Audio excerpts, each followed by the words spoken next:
ఐక్య వేదిక విలీన గ్రామాల ఐక్య వేదిక మున్సిపాలిటీ వద్దురా మున్సిపాలిటీ వద్దురా వెంటనే మున్సిపాలిటీలో విలీనమైన 7 గ్రామాలను వెంటనే మున్సిపాలిటీలో విలీనం చేసిన 7 గ్రామాలను వెంటనే మున్సిపాలిటీలో విలీనం చేసిన 7 గ్రామాలను వెంటనే కౌన్సిలర్ వద్దురా కౌన్సిలర్ వద్దురా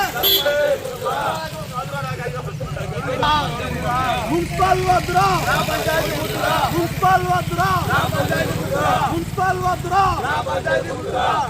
విలీన గ్రామాల ఐక్య వేదిక విలీన గ్రామాల ఐక్య వేదిక మున్సిపల్ వద్దురా మున్సిపల్ వద్దురా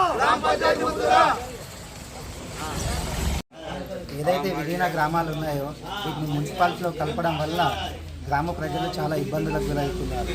ఏ చిన్న సమస్య ఉన్నా మున్సిపల్ దగ్గరికి వెళ్ళలేక వృద్ధులు కానీ ఇళ్ళ రిజిస్ట్రేషన్లు కానీ కొత్తగా ఇల్లు నిర్మించుకోవాలనుకున్నా కానీ వాటికి సంబంధించిన మార్పులు చేర్పులు చేసుకోవాలనుకున్నా కానీ మున్సిపాల్లో చేర్చడం వలన గ్రామ పంచాయతీలో ఉన్న గ్రామ ప్రజలు చాలా ఇబ్బందులకు గురవుతున్నారు. గత ప్రభుత్వాలు వాళ్ళ సౌలభ్యం కోసం ఈ విలీన గ్రామాలను మున్సిపాల్లో విలీనం చేసి గ్రామ పంచాయతీలను దీన్ని పెద్ద మున్సిపల్గా తయారు చేయడం జరిగింది.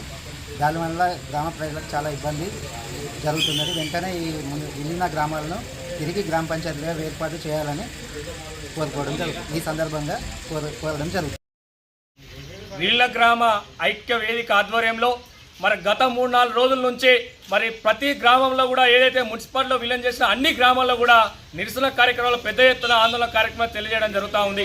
ఏదైతే అసెంబ్లీ ఎన్నికల సమయంలో మరి నాయకులు ఇచ్చినటువంటి మాటలు నిలబెట్టుకోవాలని చెప్పి మరి ఈ గ్రామంలో ప్రజలు పడుతున్నటువంటి బాధలను అర్థం చేసుకొని వెంటనే గ్రామ పంచాయతీలుగా ఏర్పాటు చేయాలని చెప్పి నిరసన కార్యక్రమానికి రోజు కూడా పెద్ద ఎత్తున మరి ఆందోళన కార్యక్రమాలు నిరసన కార్యక్రమం తెలియజేస్తా ఉన్నాయి. రాష్ట్ర ప్రభుత్వానికి మరి ఏదైతే ఇప్పుడు కాంగ్రెస్ ప్రభుత్వం నూతనంగా ఈ రాష్ట్రంలో ఏర్పాటు అయిందో మరి ఇక్కడ కేకే మహేందర్ రెడ్డి గారు ఇచ్చిన హామీని వెంటనే వారు నెరవేర్చాలని చెప్పి మరి చంద్రపేట గ్రామంలో పెద్ద ఎత్తున మరి గ్రామ ప్రజల ఆధ్వర్యంలో ఆందోళన కార్యక్రమం నిర్వహించడం జరుగుతూ ఉంది. మరి రాబోయే రోజులలో మరి ఒక నిరసన కార్యక్రమాన్ని కూడా పెద్ద ఎత్తున ఉధృతం చేయబోతా ఉన్నాం. దయచేసి రాష్ట్ర ప్రభుత్వం మేము కోరుతా ఉన్నాం మరి వెంటనే గ్రామ పంచాయతీల దిశగా మరి మీ నాయకులందరూ కూడా మరొకసారి ముఖ్యమంత్రి దృష్టి తీసుకుపోయి ఏర్పాటు చేయాలని చెప్పి ఈ సందర్భంగా కోరుతా ఉన్నాం. విలీన గ్రామాల ఐక్యత విలీన గ్రామాల ఐక్యత సాధిస్తాం సాధిస్తాం సాధిస్తాం సాధిస్తాం.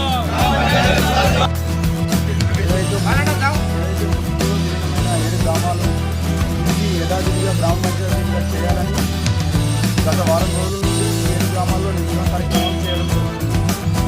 గత అసెంబ్లీ ఎన్నికలలో కాంగ్రెస్ పార్టీ అభ్యర్థి అయినటువంటి కేకే మహేందర్ రెడ్డి గారు తన బాండ్ పేపర్ రాసివ్వడమే కాకుండా మా ప్రభుత్వం అధికారంలోకి వచ్చిన తర్వాత మిగిలిన 7 గ్రామాలను తిరిగి యథావిధిగా గ్రామ పంచాయతీగా చేస్తానని మాట ఇవ్వడం జరిగింది. అంతేకాకుండా అప్పటి మంత్రి అయినటువంటి కేటీఆర్ గారు కూడా ప్రజాభిప్రాయం లేకుండా విలీనం చేశారు కాబట్టి తన తప్పును తెలుసుకొని మరియు ప్రజాభిప్రాయం మేరకు తను కూడా తిరిగి ఈ గ్రామాలను గ్రామ పంచాయతీగా చేస్తానని గత అసెంబ్లీ ఎన్నికల టైంలో మాట ఇవ్వడం జరిగింది. ఇవ్వడమే కాకుండా మున్సిపల్లో తీర్మానం కూడా చేయించారు.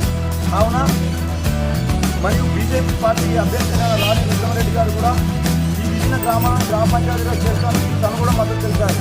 కావున ఏ పార్టీ కూడా వ్యతిరేకంగా లేదు. కావున ఇప్పుడున్న కాంగ్రెస్ పార్టీ అఖిలపక్ష నాయకులు అందరి అభిప్రాయం తీసుకొని తిరిగి యథావిధిగా గ్రామ పంచాయతీగా చేయాలని ఈ మా 7 గ్రామాల విలీన గ్రామాల ఐక్య వేదిక ఆధ్వర్యంలో విజ్ఞప్తి చేస్తున్నాం. విలీన గ్రామాల ఐక్యత విలీన గ్రామాల ఐక్యత మున్సిపాలిటీ వద్దురా.